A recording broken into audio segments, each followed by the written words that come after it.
Oke.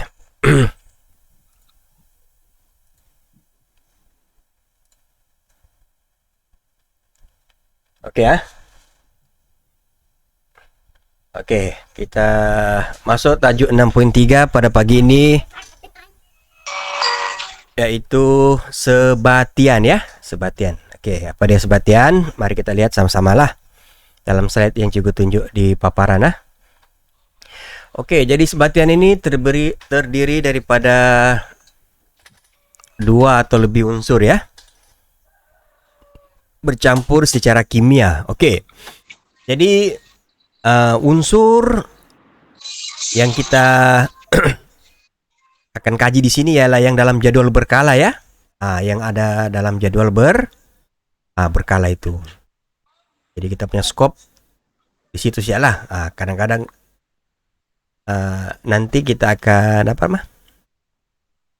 terlebih pula keluar ya. Oke, jadi bahan baru yang terbentuk ini mempunyai ciri tersendiri yang berbeda daripada unsur-unsur yang membentuknya lah. Maksudnya di sini kalau sebatian ini bahan E campur B, dia akan menjadi C. Oke, C ini pula berbeda daripada E dan B. Itu maksudnya. Oke, terdapat banyak contoh sebatian yang kita gunakan dalam kehidupan kita seharian, seperti garam, gula, ya, kapur tulis, marmer, ya. Ini yang ada di sekeliling kita lah. Oke. Permainan blok diperbuat daripada politena ya, yaitu gabungan karbon, dan hidrogen ya. Jubin pula diperbuat daripada kalsium, karbon, dan oksigen. Air ya, air yang kita minum ini, kita selalu minum air ya, tapi kita tidak pernah tanya ya, dia ini terbentuk daripada apa sebenarnya. Ya, air yang tulin ini merupakan gabungan antara hidrogen dan juga oksigen. Betul? Kalau kita tengok dalam jadwal berkala, hidrogen dan oksigen ini dia apa? Logam, bukan logam? Atau separuh logam? Tentulah dia bukan logam kan? Dalam kumpulan gas. Tapi dia membentuk air. Oke, itulah. Ya, bila kita kaji semua benda-benda yang ada di sekeliling kita kan, tentu kita akan rasa kagum, terkejut. Rupanya air ini cikgu ya, dia terhasil daripada gabungan hidrogen dan juga oksigen, air tulin. Tolong paham ya, air tulin. Kalau air cola, air kopi itu lain cerita lah. Ya, ini air tulin. Oke, seterusnya kita lihat ini contoh-contoh lain lah ya yang ada di sekeliling kita yang masuk dalam sebatian. Oke, contohnya di sini magnesium, kalau dia bergabung dengan oksigen, maka dia akan membentuk magnesium oksida. Ya. Magnesium oksida. Oke. Aluminium tambah oksigen jadi aluminium oksida. Zinc tambah oksigen jadi zinc oksida. Oke, besi tambah oksigen jadi besi oksida. Jadi apa yang kamu nampak? Ada pertambahan perkataan tidak di belakang. Betul? Ambil lagi contoh lain. Apa lagi contoh lain kamu letak di sini? Kan dalam jadwal berkala tuh logam banyak nama kan. Contohnya di sini kamu ambil plutonium. Contoh lah ya. Tambah oksigen maka dia akan jadi plutonium oksida. Itulah. Apabila logam-logam ini bergabung dengan oksigen, dia akan membentuk logam oksida yang barulah. Oke. Seterusnya terdapat unsur logam yang bertindak balas dengan air untuk menghasilkan sebatian yang bersifat alkali. Oke, kalau di sini dia bertindak balas dengan apa? Oksigen kan? Oke. Kalau yang ini pula bertindak balas dengan air. Sebab ini yang berlaku di sekeliling kita. Apa berlaku kalau logam-logam ini terkena dengan air? Oke. Jadi di sini dinyatakan menghasilkan sebatian yang bersifat alkali dan membebaskan gas hidrogen. Antara contoh logam alkali ialah ini kalau kita nak bagi contoh mesti logam alkali ya. Ada beratus logam kan. Tetapi untuk tindak balas dengan air ini kita gunakan logam alkali. Contohnya litium, natrium dan juga kalium. Oke, serbuk besi dan sulfur dia akan bertindak balas juga.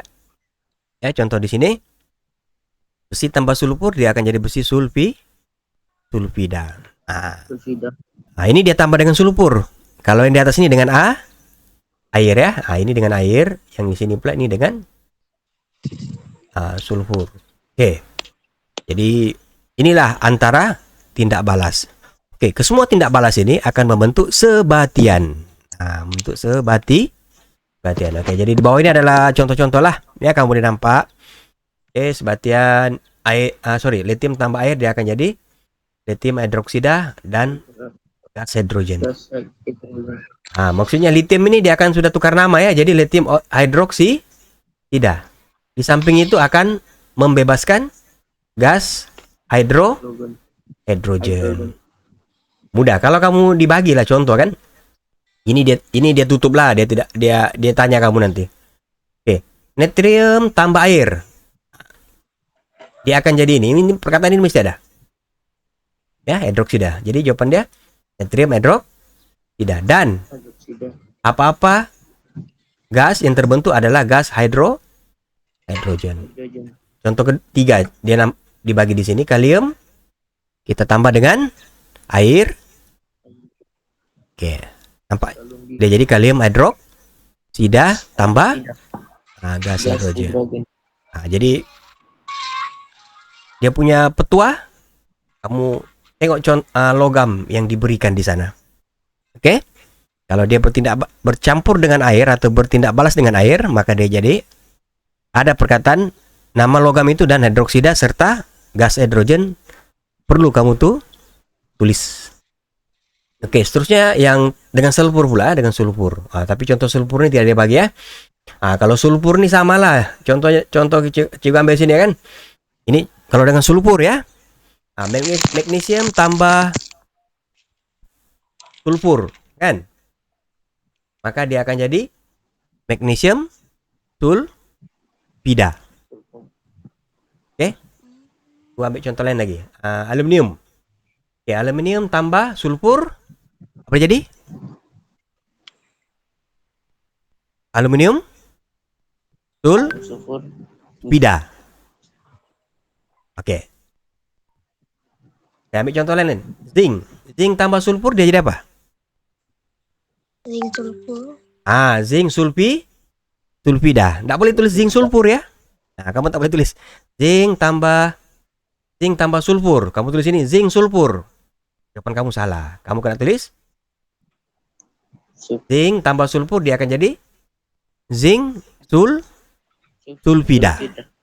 Begitulah seterusnya. Apa-apa logam kalau bercampur dengan sulfur, maka dia akan jadi sulfida. Tambah nama logam itulah di depan. Jelas? Jelas. Oke, terima kasih. Oke. Jadi sebatian ini kita boleh tak kasih cerai deh, pisahkan dia balik. Contohnya sudah bergabung kan. Sekarang ini besi tambah sulfur. Dia sudah jadi besi sulfida. Bagaimana kita nak asingkan balik? Besi jadi besi, sulfida itu jadi sulfur.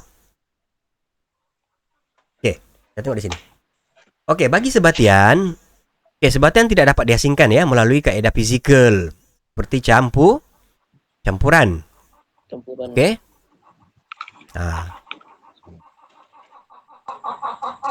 Kenapa? Karena unsur dalam sebatian telah digabungkan secara kimia.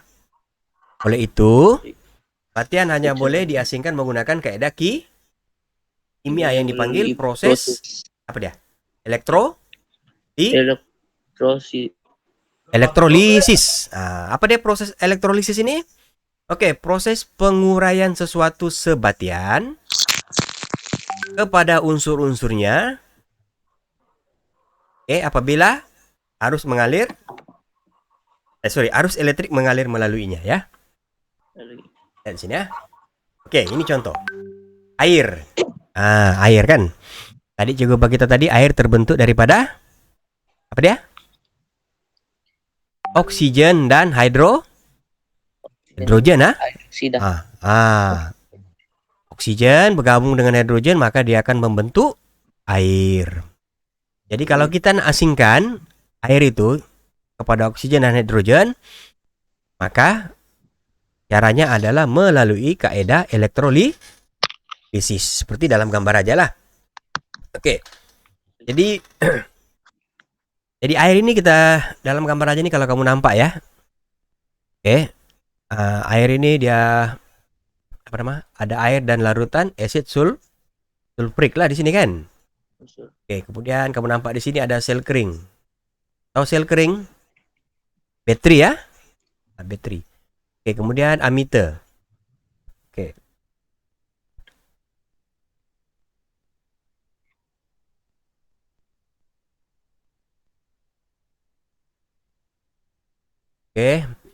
Ammeter ini kita akan sambung kepada dua logam. Satu logam dipanggil sebagai anode, satu logam lagi dipanggil sebagai cathode.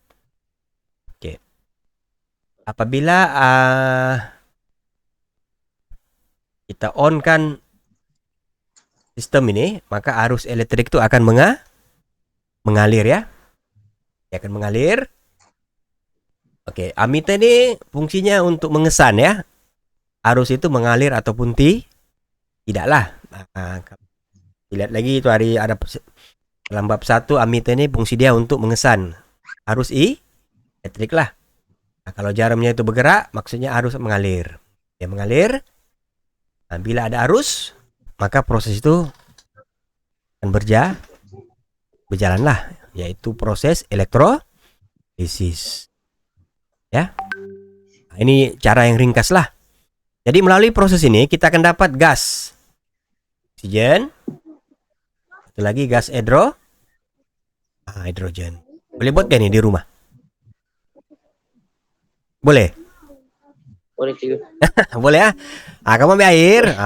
Tapi inilah dia punya bahan ini. Dia perlukan air dan asid sulfurik.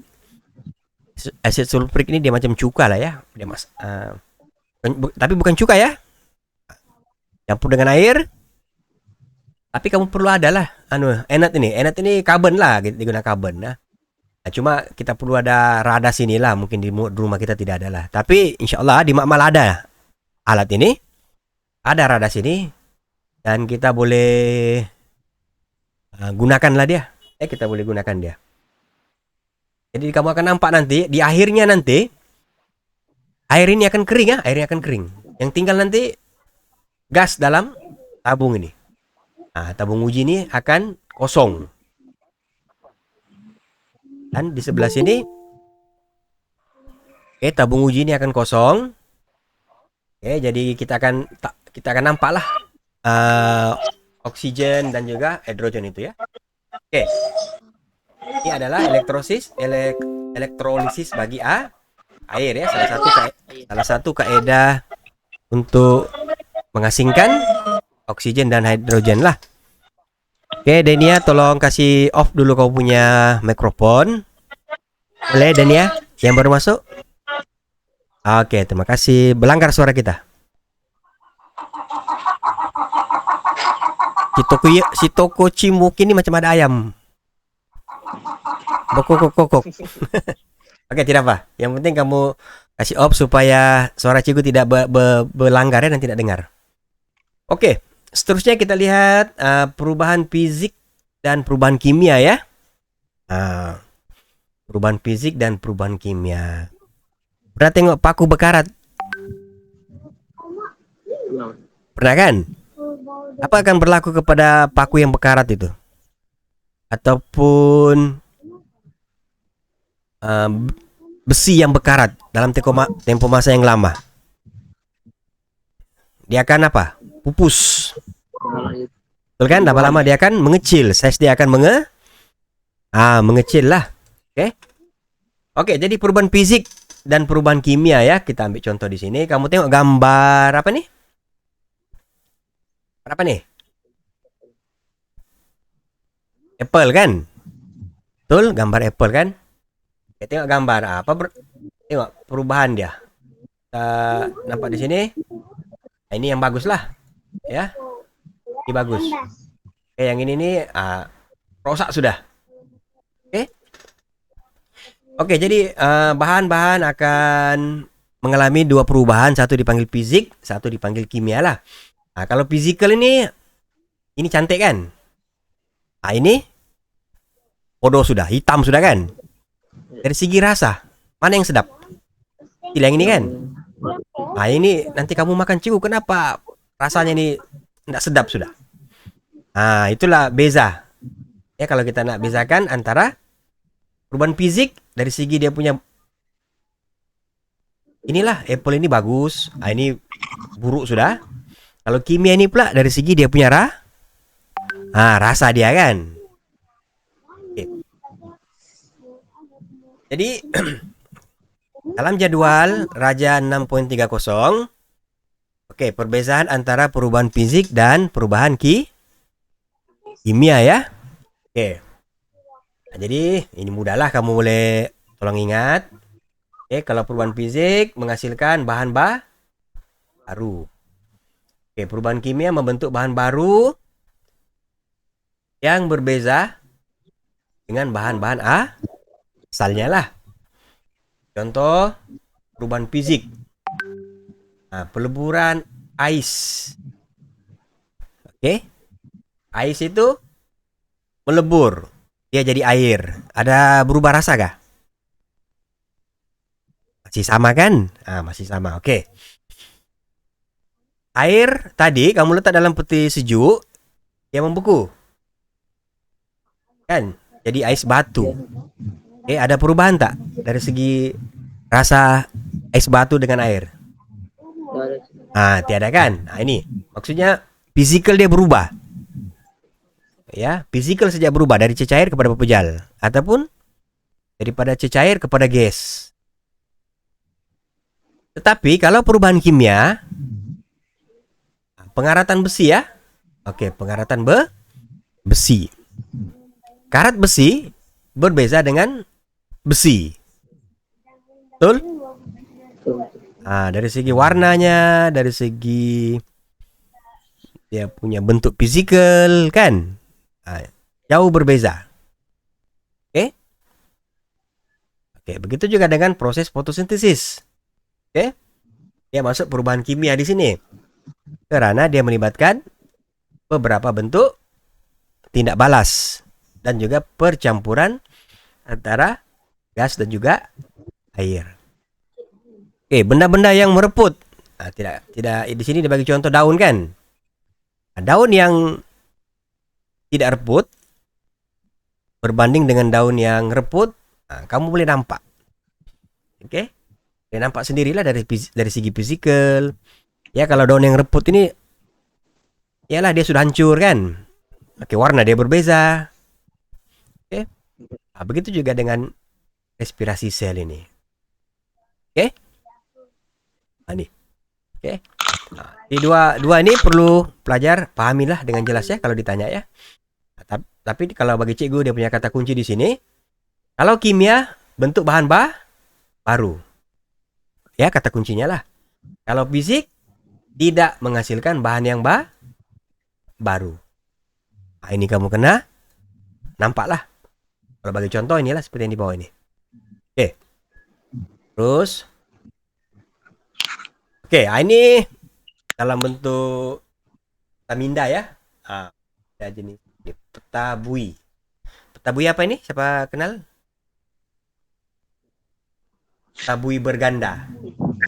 Ya, peta bui Jadi kamu nampak di sini ada warna yang sama kan? Ada warna yang berbeda. Bisa.